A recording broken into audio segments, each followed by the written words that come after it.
The Struggling Artist Record Club is a vinyl record subscription service where I hunt and curate the best punk and punk-adjacent music out there and mail their record to your door each and every month. Imagine finding your new favorite band from across the country without ever having to leave the house. It doesn't get much better than that. The excitement of discovering new music just got that much easier. As a member of the Struggling Artist Record Club, you are going to receive some of the best music you've ever heard from bands you may never even heard of. Whether you've been collecting records for years or just starting out, the Struggling Artist Record Club is designed specifically for you. And right now, all new members get a Struggling Artist Record Club exclusive along with the monthly selection. So head to strugglingartistrecordclub.com, pick a membership, and start building that collection today.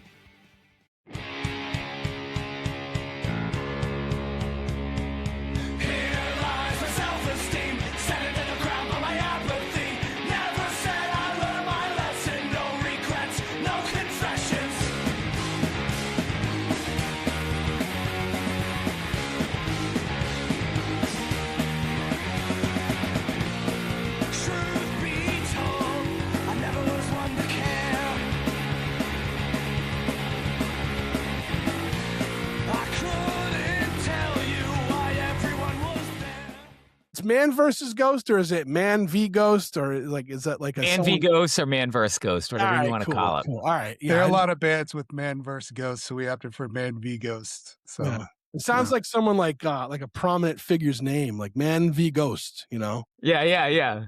we were like, why do we need the S? Let's just use the V. Yeah, why not? And the other thing I'm going to get at right now is like, are you guys going to have a band camp?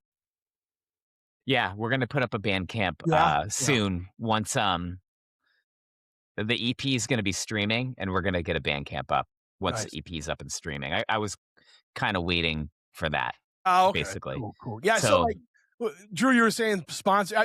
I don't have I mean, State Line Records is our sponsor, but like that's a great sponsor. I'm always talking about band camp. They should sponsor me. Like They should.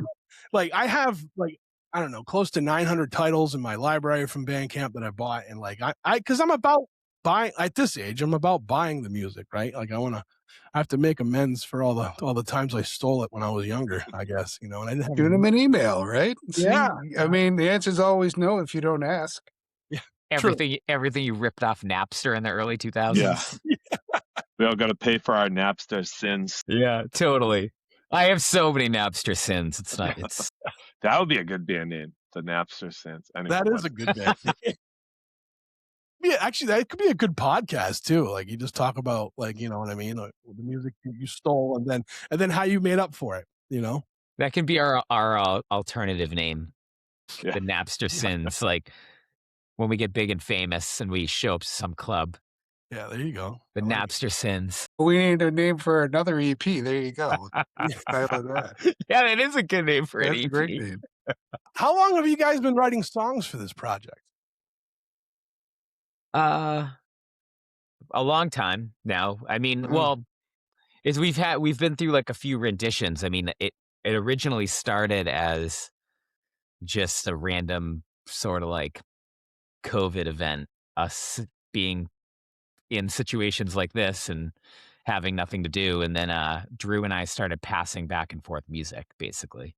And we couldn't really get together at the time. So I started throwing vocals on Drew's stuff.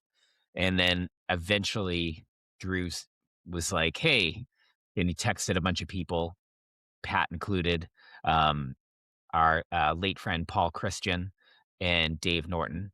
And he messaged us and was like, hey, I think this would make a good band. Here's some demos. And we dropped those demos in, and then we started writing at the Doghouse in Waltham, Frank Pino's place. And so we originally, we have 5 songs, 4 of which we play in our set that we demoed. 2 of the demos are up on just online, you know, like streaming. And then this EP is like, we got Chuck in the band, and we just started writing, and we had like a good roll with writing. And so we kept banging stuff out. And I mean, we actually have a lot of songs in the till, but we recorded these 4 because we wanted to get something out in the world, so, and we wanted to kind of push that, and we're probably going to be headed back into the studio, hopefully within the next few months. Yeah. Nice. Nice. Yeah, so like 2020, 2019, I think, I started talking to Gary and sending him music, and I had all these like, It was it was May of 2020. I looked it up. Oh, I looked up your emails. all right. Yeah, I had a bunch of material. Just kind of, I write like every day. I have an insane library of material, but there was some stuff that I was kind of saving to see if Lost City Angels was going to do anything, and I really liked the songs, and I was kind of waiting around, and nothing was happening. So then COVID hit and all that, and I was like, I just want to get these songs done, And so I sent them. I didn't have like lyric structure or anything like that. I just had like what I put together on GarageBand, like here's the basic premise. It's kind of how I write. Like I like collaborating with people, my friends, stuff like that. So I was like, hey Gary, what can you do with this? And he sent it back to me, and I was just like, oh my God, like this, what Gary comes up with for vocals are shit that like I would never think of. And it always blows me away at like what he does. I'm like, oh my God. And then every member after that, like the songs were just like a baseline to start with, like you need a starting point. Like I just had to get it going. And that's how it started, was that. Yeah. And I love an excuse to hang out and not work. And so COVID was like the ultimate for me, like make stuff club. I was like, I'm all over this. And I just was so down for recording music. That's awesome. That's awesome. A musician's dream. So, are you guys in other projects too? I know, Drew, you have Diablo Gato, but do you guys have other music projects going on? I play in Bird Language. I don't know if you know that band. Yeah. And I've been playing with them since like, 2015, I think. Is it that long? I don't know. Time is a thief. They're a great band. You guys, they got some vinyl out. You should definitely check them out. Like, Yeah. They're a big reason. I mean, I love Pat as a person, but seeing him play in that band, Yeah. I was like, I fucking dig that dude right there. Yeah, they're unbelievable. Yeah, they're awesome. So definitely, check it out. Yeah. Some good stuff. Thank you. What about you, Gary? I'm not currently in any other active projects. This is the project I'm sticking with right now, Yeah. And I don't know, I'm having too much fun. Like it's kind of like, for me, it's like peak project. I get to hang out with all my friends, and I really like the music. And Mark Flynn just joined the band, who's like one of my best friends. He married my wife and I see him all the time. And it's like, oh my God, I just want to hang out with these guys. It is so fun. So yeah, and Dave, I've known Dave. I've known Drew for a long time. I've known Drew since I was like 20, and I've known Dave since I was in high school, because he played in this band that my friends were in on the South Shore, and I met him at random. He just like showed up in my life, and we've been kind of part of each other's lives ever since. So I don't. Yeah, it's just cool. I don't. Yeah. I like when they're like the chemistry with the band is just like it's family. You know what I mean? Like I love when I see that, and like because sometimes I've had a lot of bands on this podcast, and like most of them have that dynamic, but like sometimes they don't. But it's still there, but it's just like it's more like a business than it is like a family kind of thing. And I think being able to create with people that you care for is one of the best feelings. This is from someone who writes solo by himself all the time, but whenever I get to collaborate, like it just really hit home a little bit more. Yeah. You know what I mean? So that's always a fun. And like you want to have fun with it, right? Like you don't want it to be business all the time, and like 100%. Yeah. Yeah. I think we've all done. Sorry, Pat. Go ahead. No, go ahead.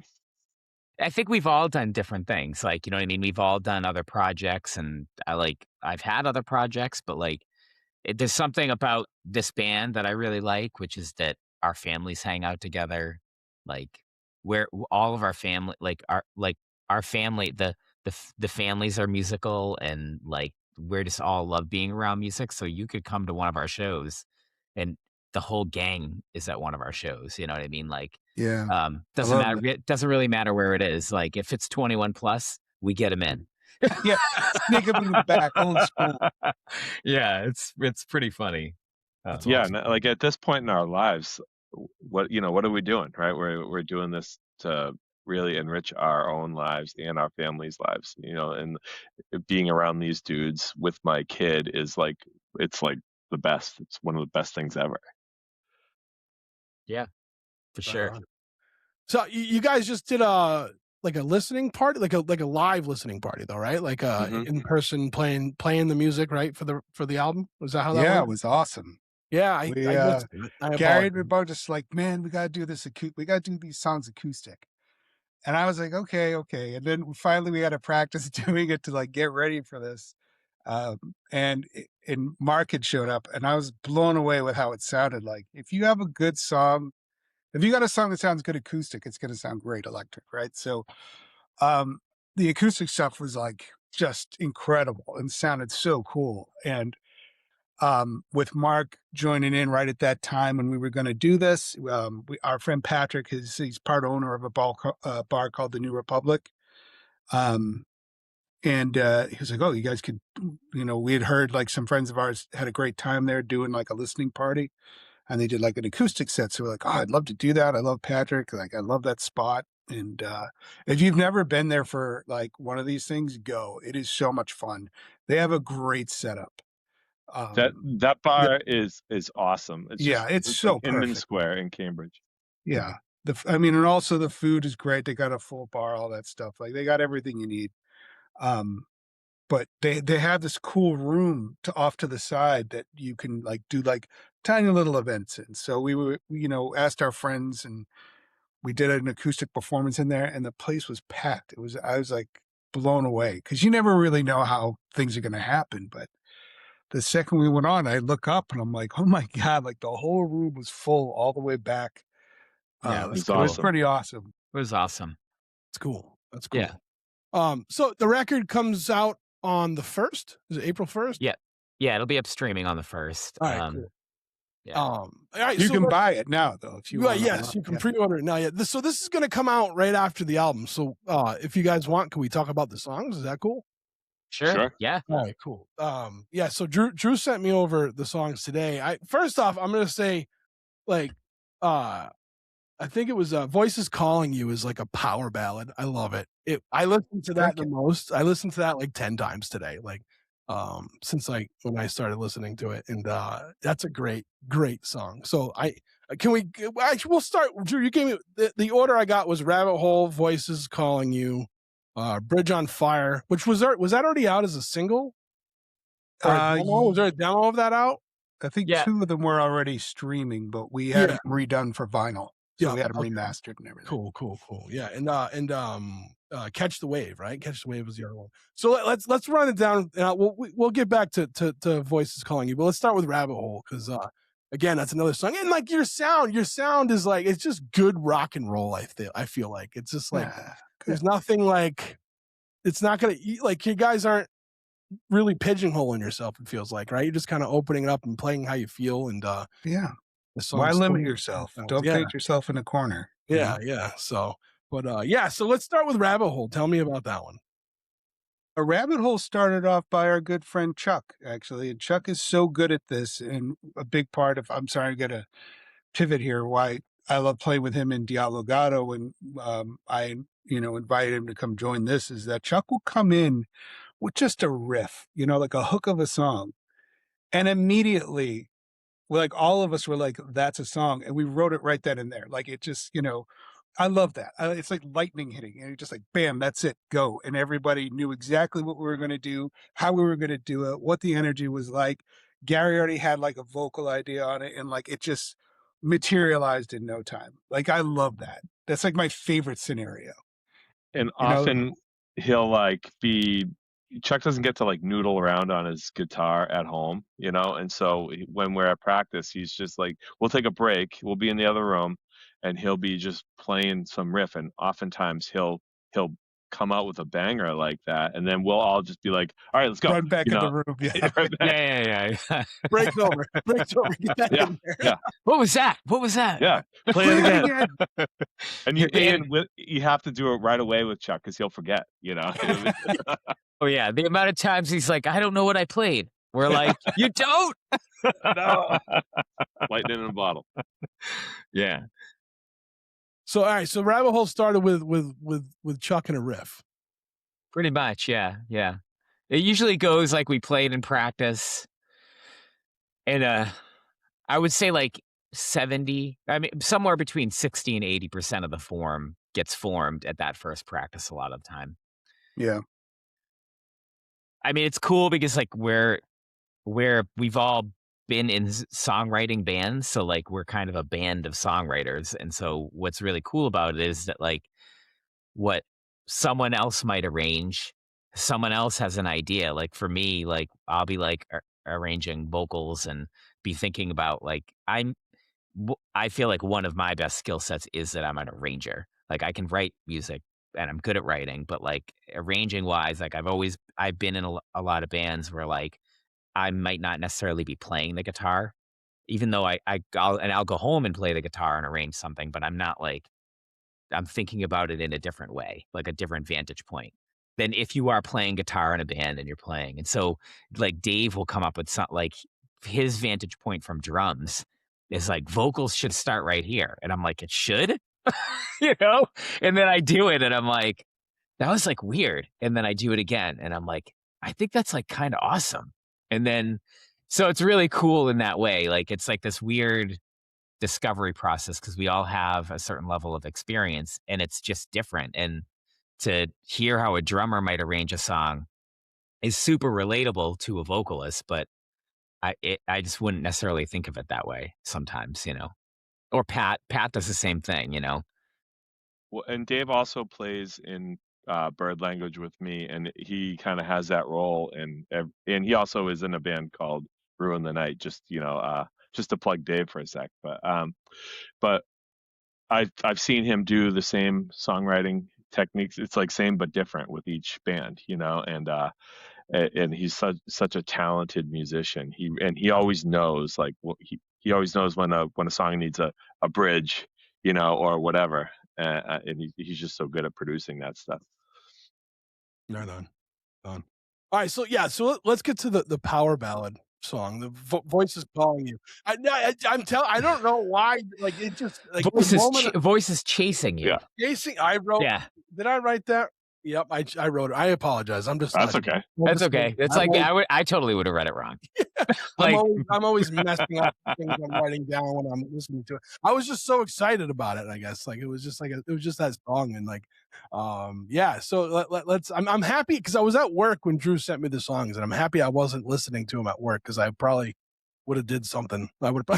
I get excited about music, so that's cool. That's awesome. awesome. I got in the car to ride home, and then I started listening to them. So, but yeah, so let's talk about voices chasing you. Did I say it right this time? Yes, sir. What did you dig about that one? I don't know. It just it had this like real, to me, like a dramatic build up to it, right? And like, and it like, I mean, it reminded me of like, I don't know, like a Home Sweet Home or like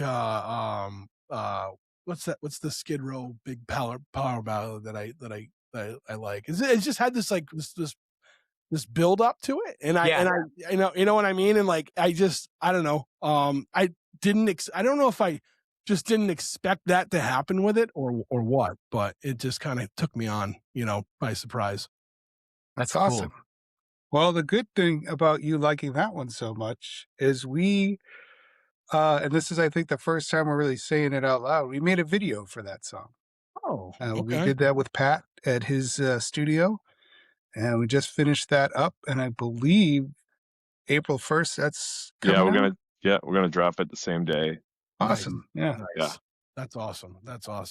So yeah, like what I don't know. Maybe was that the direction you guys wanted? Did you want to like write like a power ballad with this, or am I out of my mind? I'm not a musician, so Drew. No, I mean we just write it. Like we don't really like sometimes I hear voices chasing you, and because of the way we play it, like I know it's super ballady, but then I hear it and I'm like, well, that sounds like as big as Rabbit Hole, but like in a totally different way. Yes. Like, and it's like, and I don't know how to like, I don't really know how to square with that sometimes, but I just am like, well, I dig it. It's awesome.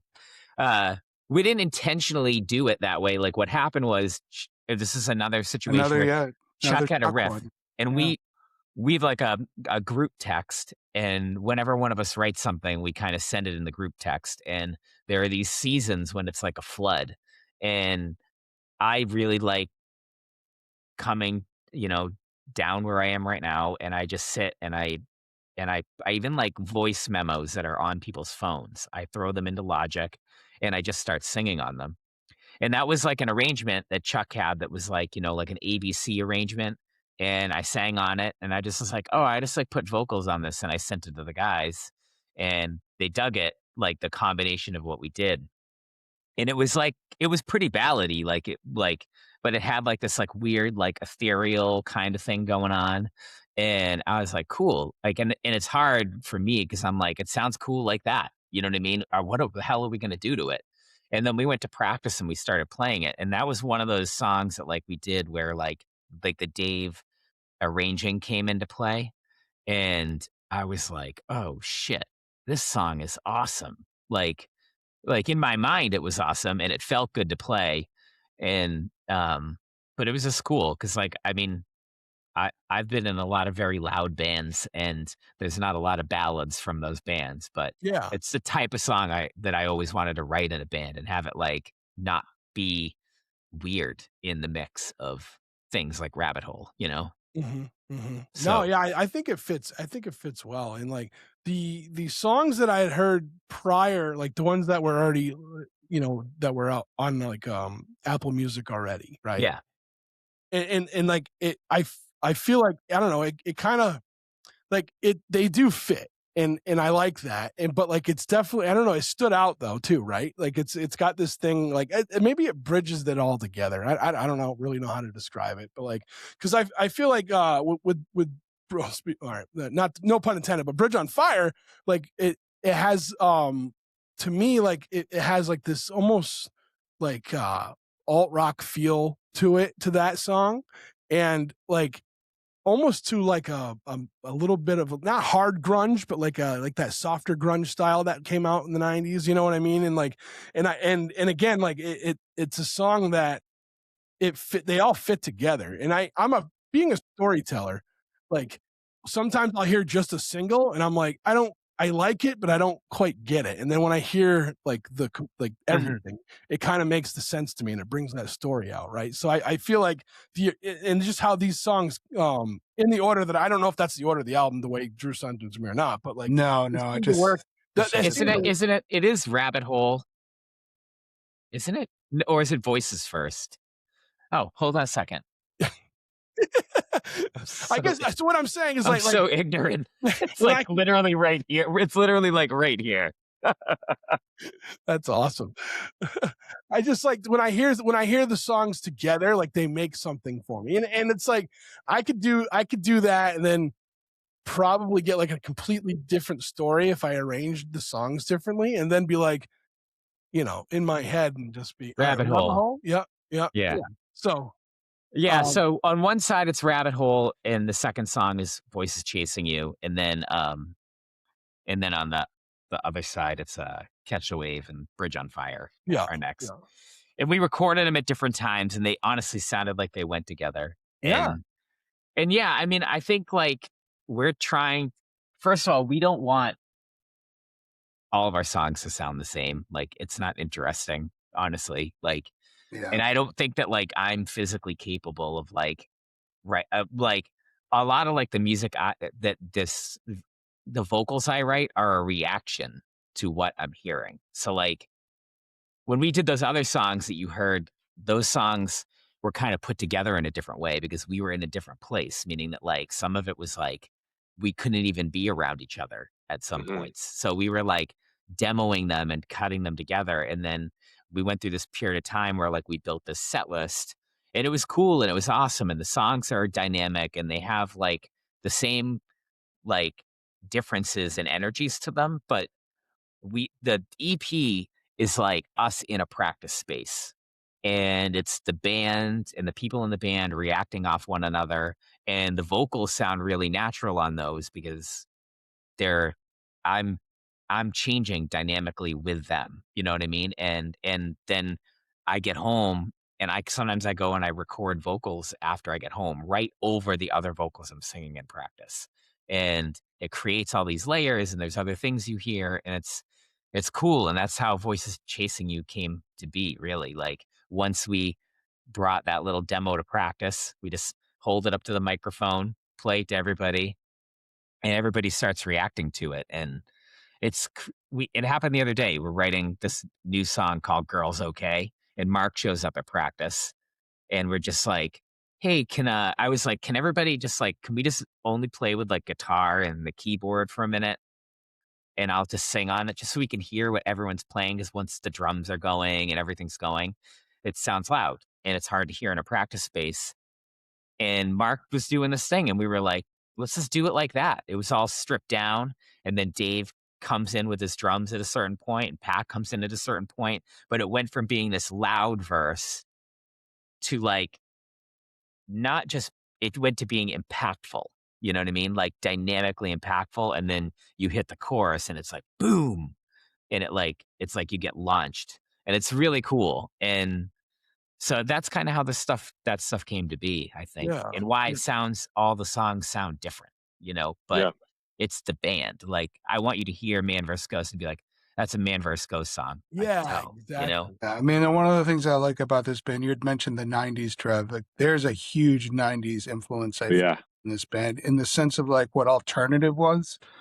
Like, everybody wasn't doing the same thing. Everybody was pushing boundaries. No, there was no punk, there was no rock, there was no, all these categories and subcategories that kind of came on after that, hardcore, post-hardcore, emo, all this. Right. It was just alternative. It was like, do whatever you want, go whatever you want. Like it didn't matter, And I love that about this band. Like there is no direction in the sense, it's an open forum. It's an open collaborative experience with a bunch of guys who love and respect each other, as friends, but also just as artists too, to like, we can share ideas together without, killing each other, which is, as artists and egos, it ruins bands, in my opinion, So love that that's not an element in this.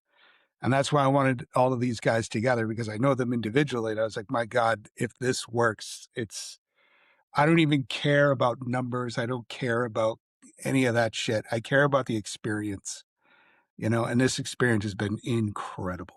Yeah, that's all.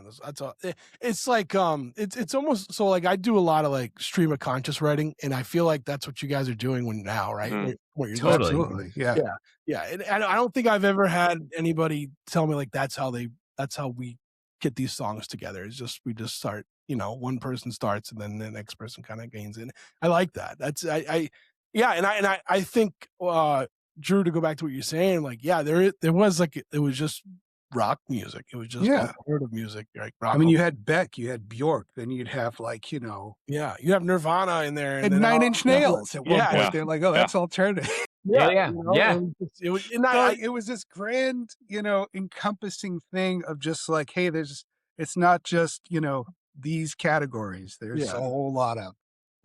I missed that, and I think I pushed that a lot on the podcast. Like I'm just like, it's all rock and roll at the end of the day, right? It's just like totally, and it's cool. And one of the things I love about living in New England, not the weather, because I can't stand the snow and the cold, but like the music community here is so like it's got everything, and like you can hear like little things, very vast, and it's just like it's an amazing, and you can put I love when a bill is so diverse. Like it's like, because I want to hear different things. I've heard people at some shows, they get mad when like, why you don't want uniformed bands, like just that's it's like, I want to have difference, and I want to hear difference on an album. Like I think it's a good way, in today's social media TikTok world, like everything is like it's single serving and it's like 45 seconds. So if you can have another song that's going to,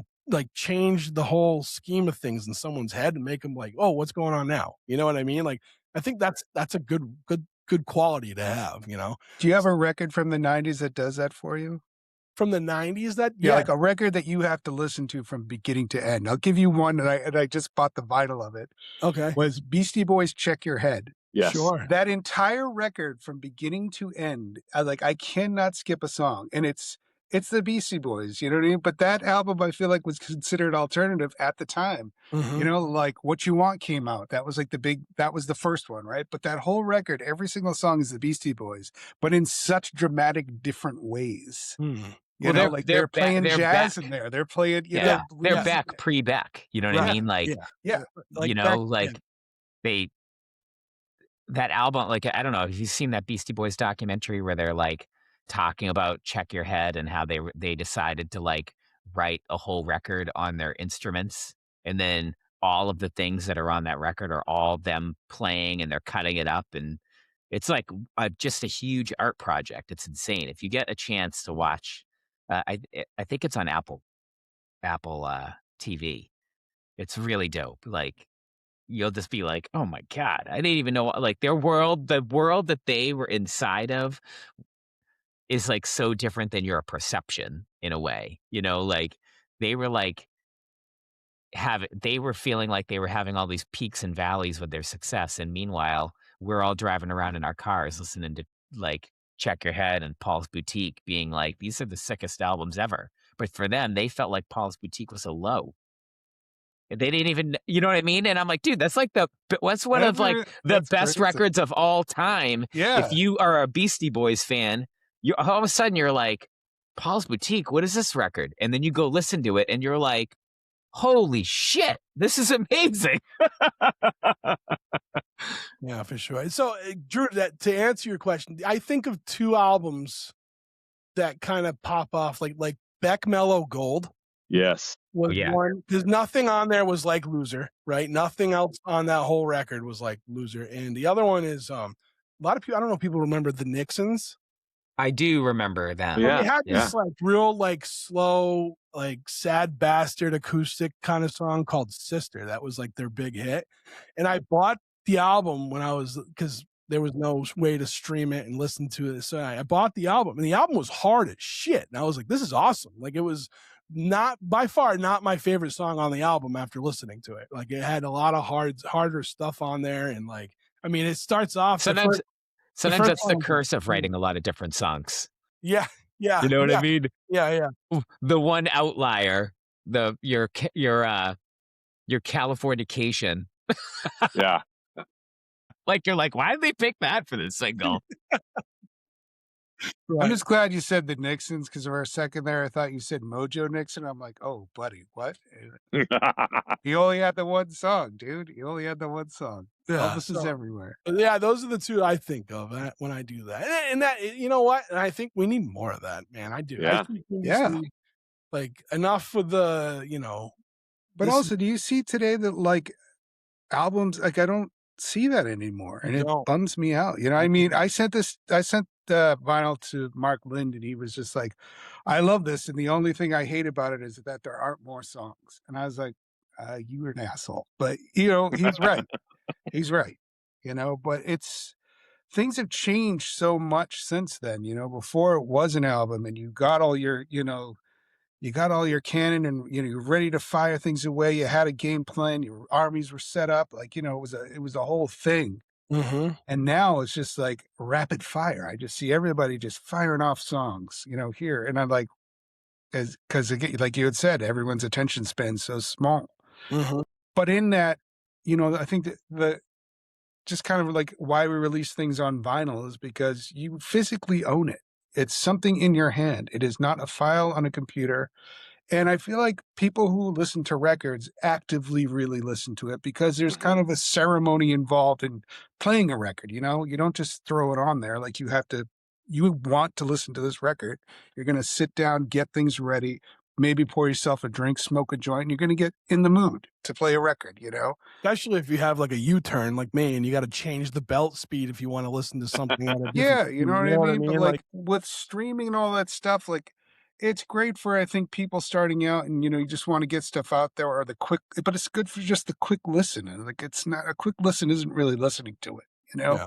Yeah. I want to be able to sit down with the liner notes. I want to know who's being thanked and with the story. You want to be pulled into the world. I don't get that when I listen to stuff on Spotify or on any kind of streaming stuff. I get that when I listen to a record, I'm in there, I used to feel like I got gypped if I bought a cassette that didn't have an accordion J card in it. You know what I mean? Yeah.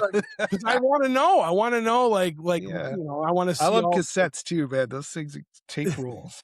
I did have someone on recently who thinks that there is a resurgence of love for the album. Yeah, I've been seeing it here and there.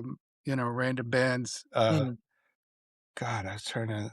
Was it Reagan Youth? Somebody I'd just seen recently who had played, and they had new cassettes. So I'm like, that's cool.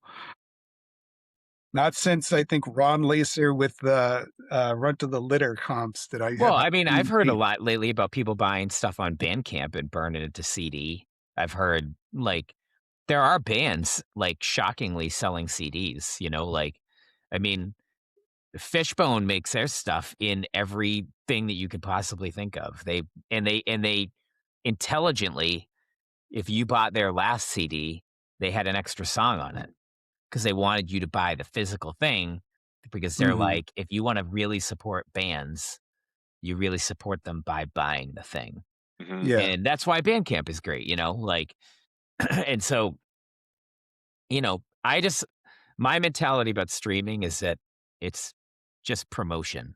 It's like radio. You know what I mean? It's it's not like radio, but it is kind of like I can go for a run. I could drive in my car. I can also put this stuff on there just like I would have listened to the radio, but it doesn't do any more than promote the band maybe. And the shit that bands have to do to make their songs popular online it's not fun. You know what I mean? It's not fun for anybody. It makes it a slog. And so having that physical thing, it's a mental thing for the people that like your band, and it's a mental thing for you as a band. You complete a project and you have something physical to be let's go celebrate this. Let's go have a listening party. Let's go and give the people that like our music, our families, our friends, the people that dig our band, let's go do something different for them. Let's go do a semi-acoustic set. And what was cool for that with us is we kind of had the songs worked in that setting, but they had a different vibe. So we changed the vibe. They had the same vibe, but but that's how Mark came into play. He came and played and we were like, that sounds so sick. Will you stay? And you know what I mean? And now we're playing with Mark. Can we keep you? Yeah. We were like, can we keep you? Well, we were walking out of the practice space and I think it was Chuck who was like, so he's part of the band, right? And we're like, yeah. Yeah. That's awesome. Yeah. And I like, I mean, art is storytelling in any form, and if by changing the sound of, like you said, from electric guitars to acoustic, it's going to change basically the story that you're telling. That's a good quality. That's a really good quality to have as a band. I think. I don't think people. Maybe I'm just too much into being a storyteller, so I'm always thinking about these things. But I feel like a lot of people don't quite get it sometimes, but it seems like you guys do, and that's amazing. And again, going back to what we were saying earlier, you guys aren't trying to you guys aren't out there we are emo core second cousin twice removed, whatever.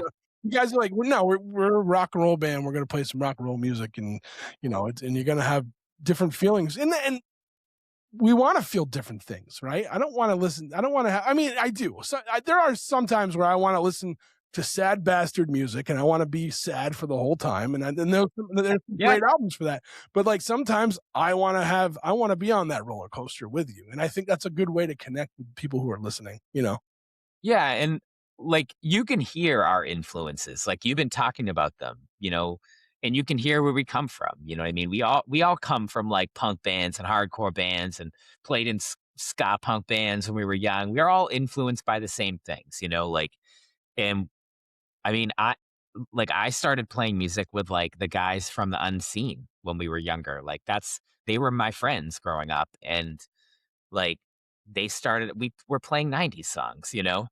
Any song that was easy enough for us to learn, we played it from the 90s. And then they started this punk band that got super awesome. And you know, so you can hear all of that in our music, you know, and I love that. Like, I'm like, that's cool. This is like when I went to art school, one of my favorite teachers that I had, like in one of my first years, was like, don't worry about like, you should try to copy other artists because you're you.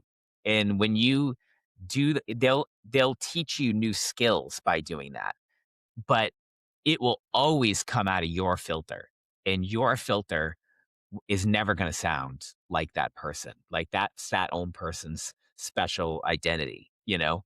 And I kind of feel like we have channeled some of that, like in the music that we're writing. Like it's not intentional that it sounds like something, but there's music that I hear that I'm like, that sounds like Fugazi. Let's put a 3-part harmony on it. Why are we doing that? But, you know, and we always joke that it sounds we're the punk rock beach. We're trying to be punk rock Beach Boys. Jesus. Right on. All right. We're like, yeah, man, punk rock Beach Boys.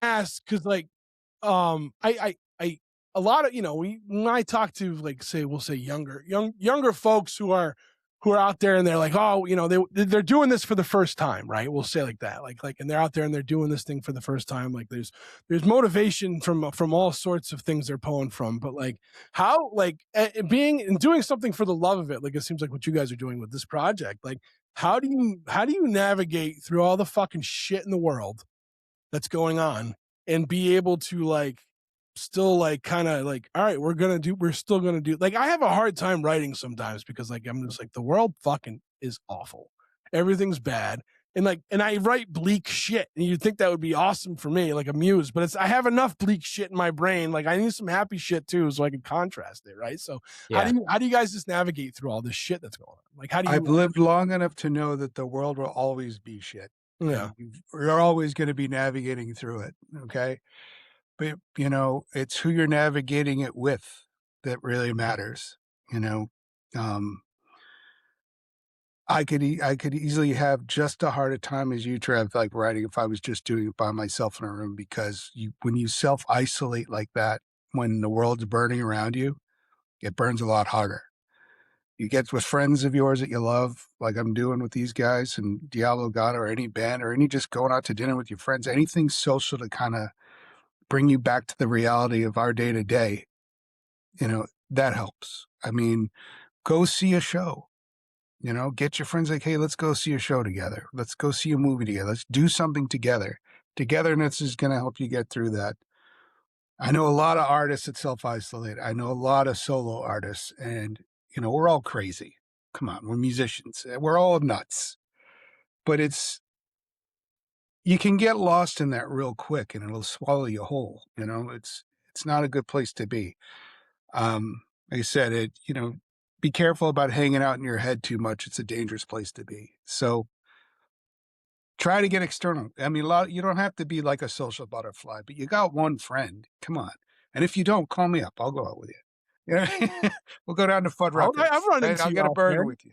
I've run into you out there a few times. No, but I'm just saying, you know what I mean? Like when we sit at home and we're looking into our stupid fucking phones or the news on the TV, we're just brainwashing ourselves into more of the bullshit that's being served to you. They want you to be this fucking stupid. So don't open your door to them. You know what I mean? I'm not saying like I understand war is happening. I think it's fucking terrible. I understand women's rights are getting everything's getting shit on right now. But I can't remember a time where it ever wasn't. You know, it's always something. You know, we lived through AIDS pandemic. We've lived through so much crazy shit, and it just keeps getting crazier. Yeah, I mean, I tell you, it's just been like this. Oh, you know, I'm 48 years old, and it's never gone down. It's just constantly kept going up. I mean, So when it comes to politics, your memory is only as good as the last president, like the first president you remember voting for sometimes, right? Like we all grew up in like during the Bush years and those times, and we were like, this guy's an asshole, you know? And now it's like, there's another psycho asshole, you know what I mean? Yeah. And all this shit is going on, you know?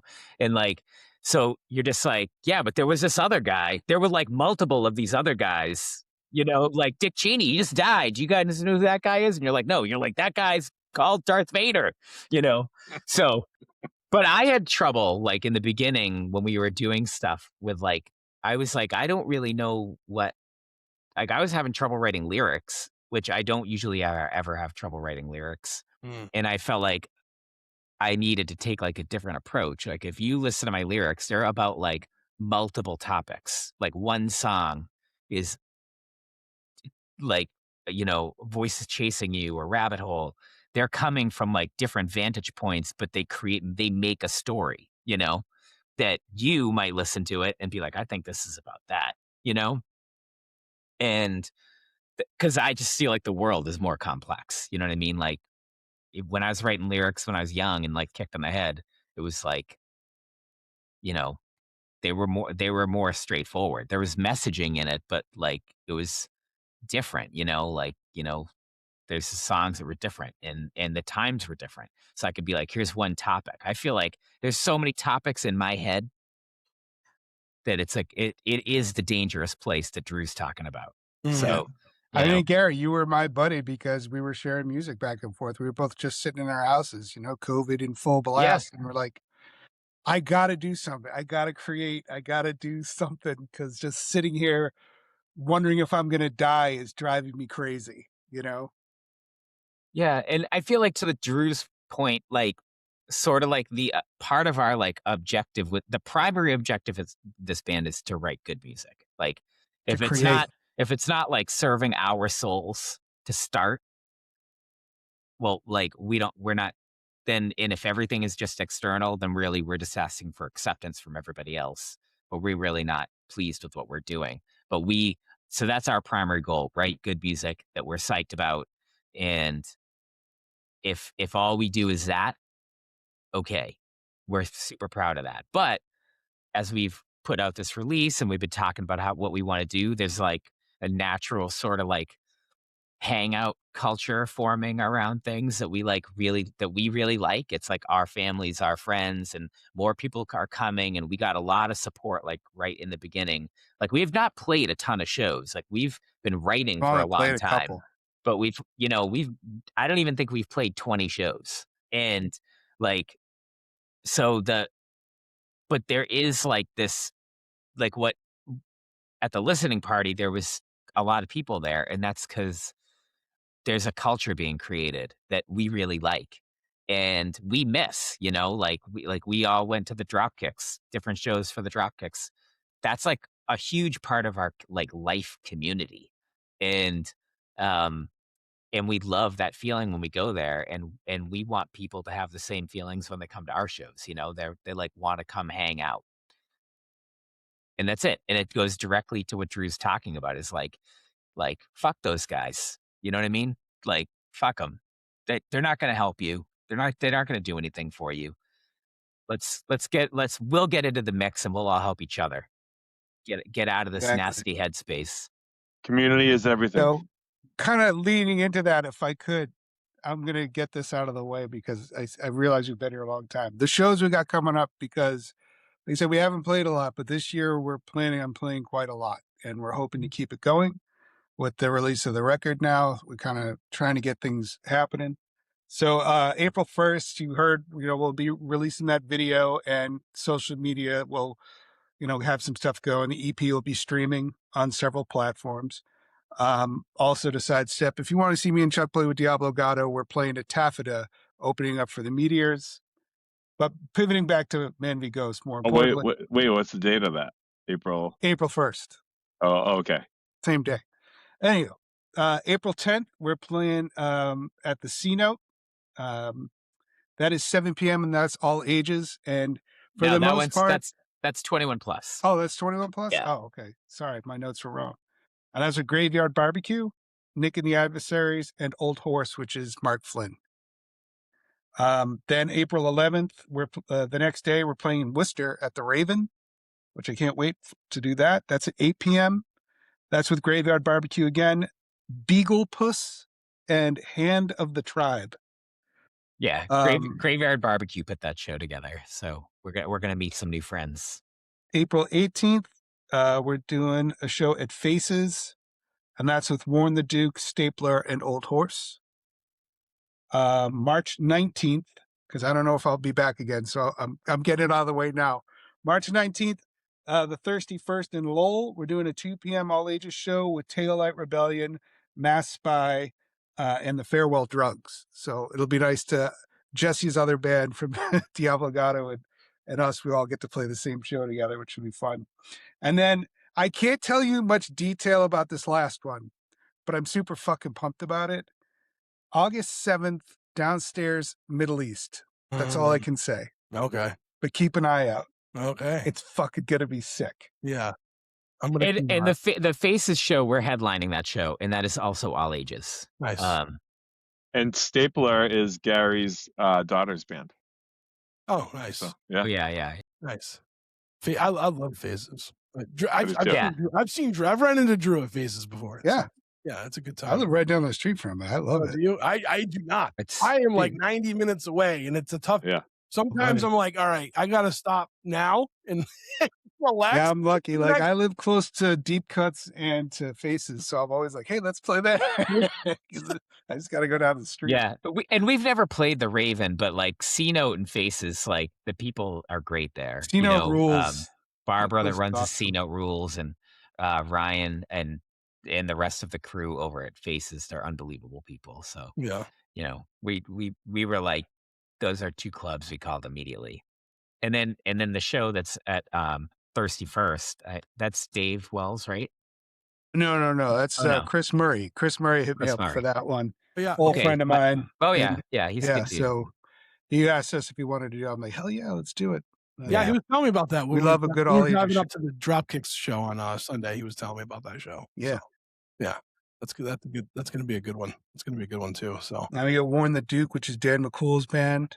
He was all out in the Dropkicks, doing his Blue Revolution stuff, and I don't know if Dave Norton's playing with him or not, but he had played drums with him too. So maybe he'll be doing double duty that night. I don't know, but he'll be coming from New York to play that show. So that's awesome. Looking forward to it. Those guys are awesome. So what's next? Yeah, I know the debut EP is coming out, right? So, but like, and you said you had some songs you hopefully to get back into the studio this year.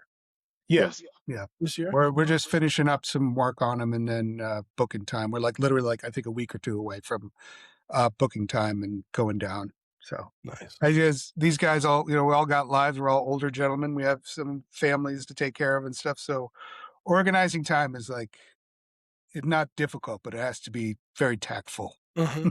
Well, and we're trying to approach it a little bit differently because number one, that exact reason, but we want to record more at once. So we really felt like we needed to put something out in the world. And it's hard to get a whole week to, record, they're trying to get as much as we can over a weekend, Yeah. So Dave will be going down probably with someone else, maybe Drew even, down to Duggan's at Blue Banshee Studios and recording at least 4 songs. And then, he'll record 4 songs and then we'll go down and we'll all do whatever else doesn't get done that weekend. And then I'll go put vocals on it.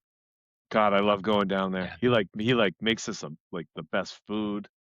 Yeah, it's a great time. Oh my God, it's and I love his studio. I mean, it sounds great all the time. I've known Duggan since he was 15 years old. He was in Los Angeles with me.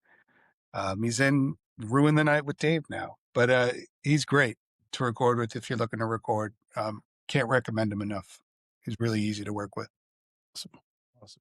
Where can people find you guys on social media? Where can they grab the record when it comes out? Or where can they pre-order the record right now?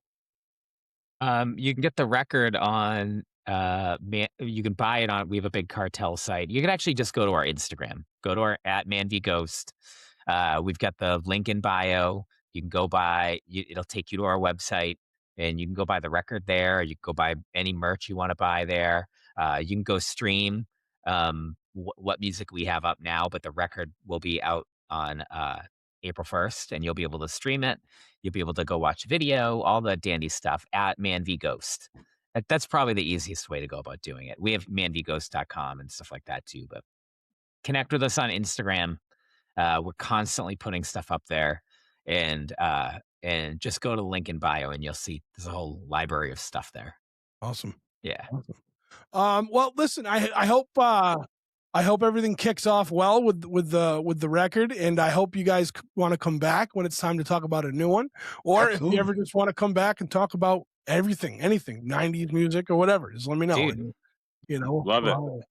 So I hope to catch you guys out there and catch one of these shows you guys have coming up. Yeah, so. we'd love to go down the talking about 90s music rabbit hole, if you will, with you. Right on. So, Yeah. all right. Well, again, Gary, Pat, it was great meeting you. Drew, it's always a pleasure talking with you. I always feel better after I talk to you, Drew. I don't know. I think I might owe you some fees for my I'm just paying it back, man. I just, He's a therapist in another life. Yeah. Oh. I could use that salary, I guess. So, Yeah. Trev, anytime, buddy. All right. Well, we'll talk to you guys soon. All right. All right. Cool. Thank you. All right, brother. Take care.